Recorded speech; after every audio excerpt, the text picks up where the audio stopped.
What is going on, Pats Nation? You guys already know who it is. Patriots Global here, back with another video, and in this one, I want to talk about 5 different draft prospects that I like for the New England Patriots to select in the first round with the 21st overall pick. With that being said, obviously, right now I have the Patriots sitting at the 21st overall pick. In this video, I'm not going with the theory that they trade up or trade down. This is 5 players that realistically I would like to see them take with that 21st overall pick.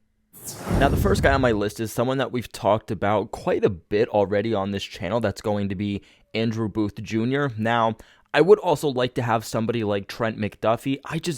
I don't know if he's honestly going to be there at the 21st overall pick, which is why I'm not including him in this video. But if Trent McDuffie's obviously there at 21st overall, that's the guy I'm going with. But in this case, it's more realistic for Andrew Booth to be there. And I really like the potential of Andrew Booth. Now, is he your day one plug-and-play starting cornerback? No, he's a guy that definitely has to continue to develop. He is still a little bit raw versus somebody like, Trent McDuffie or Kaiir Elam. But I think that the potential for Andrew Booth is just absolutely through the roof. He does excel in zone coverage. That looks like what the Patriots are going to primarily play in the 2022 season, but he can still play in man coverage. That is why he's arguably the most versatile cornerback in this first round for these corners. Now, he is a guy who definitely has to still learn the ropes a little bit more in man coverage, which is why right now he definitely excels a little bit more in zone. But again, the Patriots expected to play heavily in zone coverage in 2022. So when the Patriots do finally have the personnel to switch back to a press man coverage defense, Andrew Booth can still be your starting number 1 guy without having those physical limitations to switch. He also has really good size for an outside corner. Well, I'm not going to say really good, but he has pretty decent size. He has the ability to match up against NFL talent on the outside as a perimeter cornerback at 6 foot, 194 pounds. PFF says that he has some of the best feet in the entire draft class at the cornerback position. One thing they didn't like is that he did get exposed a little bit too much. So that consistency definitely needs to be touched upon. Being a starter the 3 years in college, in Clemson, he never allowed over a 70.1 passer rating on the year. In 2021, he allowed a 70 passer rating. 2020, he allowed a 59.6 passer rating, and in 2019, allowed a 70.1 passer rating. He's a guy that I think will really match up well with some of these technician receivers in the NFL. He's a patient guy with quick feet. You have some question marks about that longevity of the speed downfield, but the short area quickness is definitely there, and he's not a guy who's going to really take the bait when it comes to double moves from receivers. Now, the next guy on my list is another defensive player. It's going to be Devonta Wyatt from Georgia. Now, PFF has him as the 17th best draft prospect in the 2022 draft, and he has an average draft projection of going about 20th overall, so really in that sweet spot there for the Patriots. So there's a chance he couldn't be there, but there's also a good chance he could be there. 6'3", 304 pounds. This would really help staple the interior of the Patriots defensive line. And you know that Bill Belichick is definitely going to value the defensive line and more specifically the interior of that defensive line. The Patriots got Christian Barmore in the second round in the 2021 draft, and he really made a difference. Just imagine if the Patriots got another young stud next to Christian Barmore. Barmore has easily, within the first year, become the Patriots' best interior defensive lineman, their best do-it-all defensive lineman. And of course, you do have guys like Lawrence Guy and Devon Godchaux who are very respectable at the positions. They get the job done, but they are not going to do it at a high enough level. If you want to staple this defensive line, if you really want to stop the run, get pressure within the middle, and be an upfront elite defensive line, then you need to get another body within that interior. I mean, imagine having Matthew Judon, Christian Barmore, Devonta Wyatt, and then you can select whoever you want the other edge rusher to be, whether that's currently on the Patriots or whether they draft a guy. Wyatt is an explosive athlete. He also showed up as a pass rusher, which I think Bill Belichick is going to like. That's something that I like about Wyatt, is that he's not just going to be a one-dimensional defensive lineman. You have guys like Lawrence Guy, who also mainly plays as an edge defender. and even guys like Devon Godchow, who they have some pass rush moments from time to time, but they're mainly there to just clog holes. If you have two guys within the interior of the defensive line that can actually rush the passer, that's how you get to the quarterback. That is how you mess up an offensive scheme and an offensive play.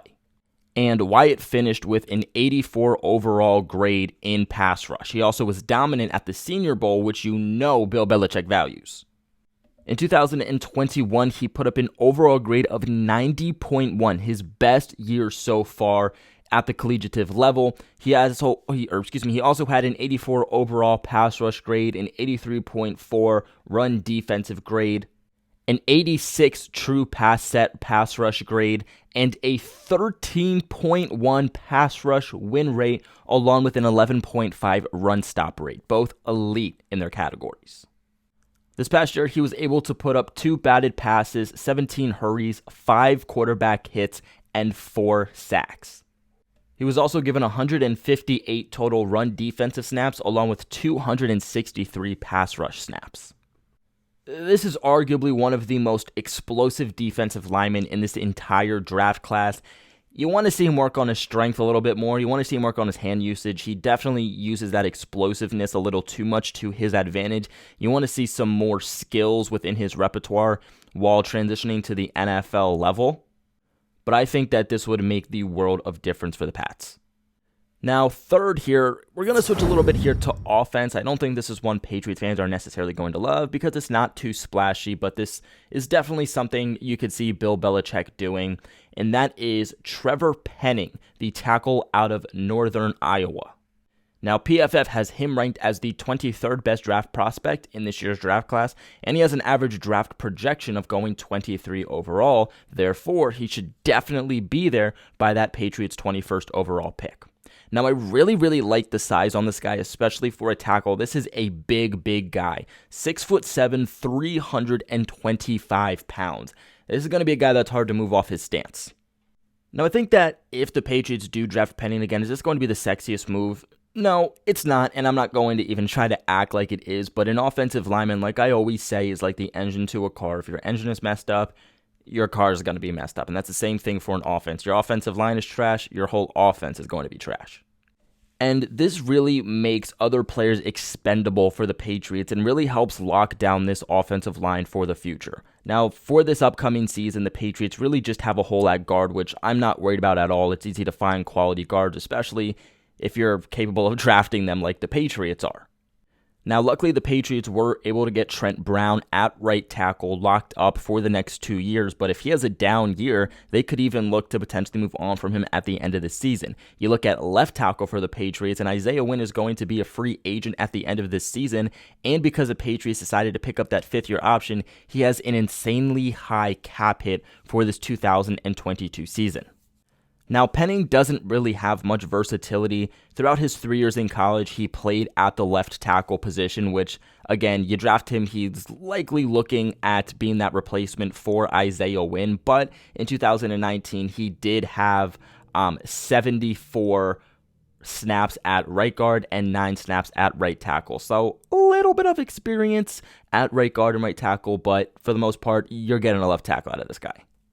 Now, if the Patriots were to draft him, you could either have him sit for a year and just kind of learn the ropes, and at the end of the year, let Isaiah Wynn walk. Or if you think that he can be a starting piece for you right now, then you look to free up some money, get a draft pick already for the 2023 draft by trading Isaiah Wynn. Now, Pening is also coming off the best year of his entire career, one of the best tackles in football this past year in 2021 in general. He had a PFF grade of 97.3. That compares to his other 2 years. In 2020, had a 71.2 grade, and in 2019, had a 62.5 grade. Overall, each year, he's just continued to get better and better and takes leaps. In 2021, he had a run blocking grade of 99.9. Absolutely insane. A pass block grade of 87 overall, a zone grade of 99.9, a gap grade of 93.8, and a true pass block grade of 84.6. He only allowed 1 sack this past season on 773 offensive snaps. He allowed 1 sack in 2020 and then allowed 4 sacks in 2019. He also only allowed 4 quarterback hits this past year and 6 overall hurries. Now, if I had to say which area of the game he excels more in, it's definitely as a run blocker. He is an absolute beast as a run blocker. He's still a very, very good pass blocker also, don't get me wrong, but where he definitely excels the most is in run blocking for sure.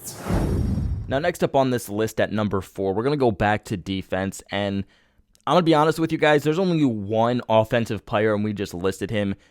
There's just not much guys you could really see the Patriots drafting realistically in the first. If they're going to pick a guy in the first, it's going to be a defensive player 100%. And if it's not a defensive player, it's going to be an offensive lineman. But next up here, we have Najee Dean, linebacker out of Georgia. Now, I'm not as big as taking linebackers early as I see a lot of other people be, especially in the first round. You know, I see first round being as a day one plug-in player that is going to make a difference for you. Now, obviously, the Patriots linebacker core is going to look very different. The Patriots decided not to re-sign Jamie Collins, decided not to re-sign Dont'a Hightower. They let go of Kyle Van Noy. Then reports came out that the Patriots are looking to get younger, more athletic, and faster at the linebacker position.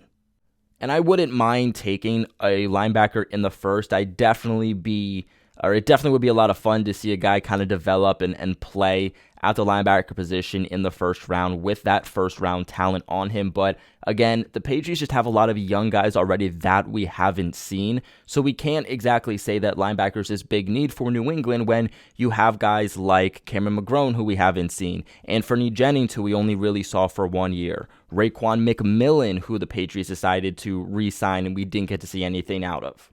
The Patriots also have Juwan Bentley. There is a lot of unproven bodies, a lot of young talent at the linebacker position for the Patriots already, which is why I think a lot of people are saying linebacker is such a need for the Patriots when in reality, we don't exactly know that because we have a lot of young guys at the position we haven't seen. But still, maybe Belichick tries to find his, next future linebacker for this team, this next franchise linebacker for the team, and maybe that guy's Najee Dean. And I will say, I really do like Najee Dean. If they're going to take any linebacker in the first or second round, I'd want it to be Najee Dean. Now, he's another one of those guys that could be there at 21st overall or just absolutely won't be there. There's really no in between.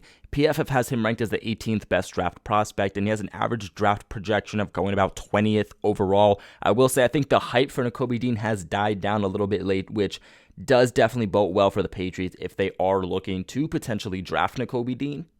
I will say he is a smaller linebacker for the Patriots entering the NFL. He's definitely going to be undersized, and he's not going to be your classic linebacker that we've seen the Patriots draft in recent years. No, he's not going to be your Dont'a Hightower. He's not going to be your Gerard Mayo. He's not going to be this big thumping linebacker, but he's going to be explosive. He's going to be fast, sideline to sideline speed.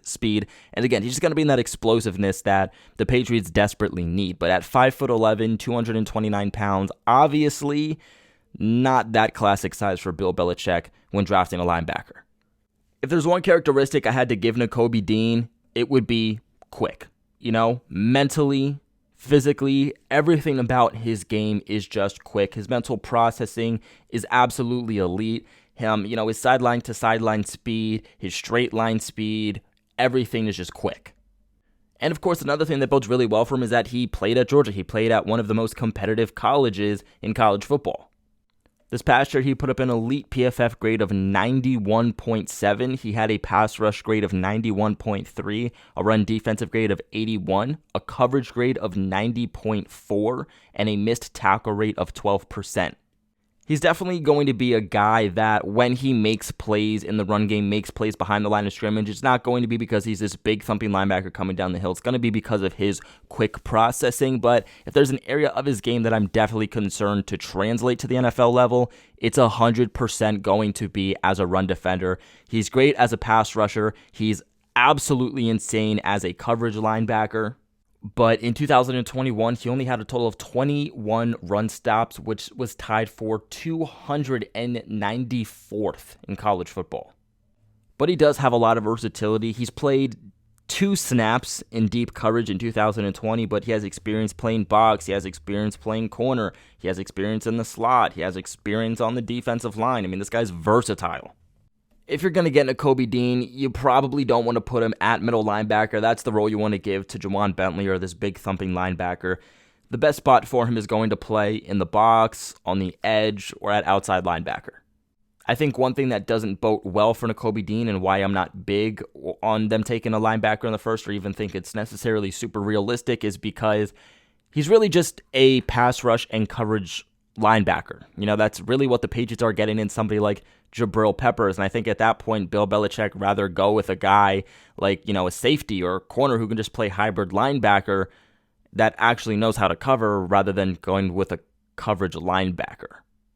Now, before we get into the last guy, I want to give a big shout out to the sponsors of the channel, betonline.ag. BetOnline is your number one source for all your betting needs and sports info and odds. Find all the latest sports developments, including this week's odds for the Masters Championship and the start of the Major League Baseball season. BetOnline is your continued source for all your sports wagering needs, including live betting and your favorite Vegas casino and poker games. It's super easy to get started, so join today and learn why everyone is saying BetOnline is the fastest and easiest ways to wager on all the popular sports and games. BetOnline, where the game starts. And lastly here, we're going to defense. Is that a shock? Not at all. And we're going back to cornerback with Kaiir Elam out of Florida. Guys, if there's one position I want to see the Patriots draft the most in the first round, it's cornerback. The Patriots need help at cornerback, both this year, both in the future. I'm big on them taking a corner in the first, but that's just me personally. Now, Trent McDuffie is definitely my favorite corner for the Patriots in this draft, but realistically, it's either going to be Andrew Booth or Kaiir Elam. Now, Elam has a lot of physical tools that the Patriots will really like about him, a lot of tools that they'll, look into for their secondary pieces, especially at corner. But interestingly enough, the Patriots haven't met yet with Kaiir Elam. So they might still, but at this current moment, 2 weeks till the draft, they haven't met with him as where they have met with guys like Trent McDuffie and Andrew Booth. But Elam is a big physical corner, and there's not a lot of corners that are going to bring that speed or size that Elam's going to give you. And he will definitely, or he should definitely be there for the Patriots at the 21st overall pick. And honestly, the Patriots could probably trade back into the back half of the first round and still be able to draft him. And I definitely think that that would be ideal for the Patriots, trade back, compile up some picks, but still get your future CB1. He's 6'1", 191 pounds, plays as a perimeter cornerback, and ran a 4.39 40-yard dash. This dude is fast. Not to mention the fact that he shut down some of the SEC's best receivers. He also allowed just 19 catches on 36 targets for 191 yards this past season. Now, one thing that has definitely concerned me is that as each year has progressed, instead of getting better, his grades have gotten worse. In 2019, he had a PFF grade of 87.8. In 2020, he had a PFF grade of 77.4. And in 2021, had a 61.8 overall grade. Because of that decline, that's definitely what's going to make his draft status drop. 2021 had a 58.1 coverage grade, a 77.1 run defensive grade, a 51.4% completion rate, and allowed a passer rating of 74.1, which was the worst so far in his college career.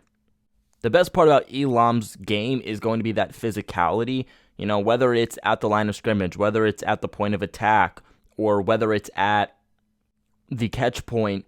It's going to be hard to beat him with that physicality and that size.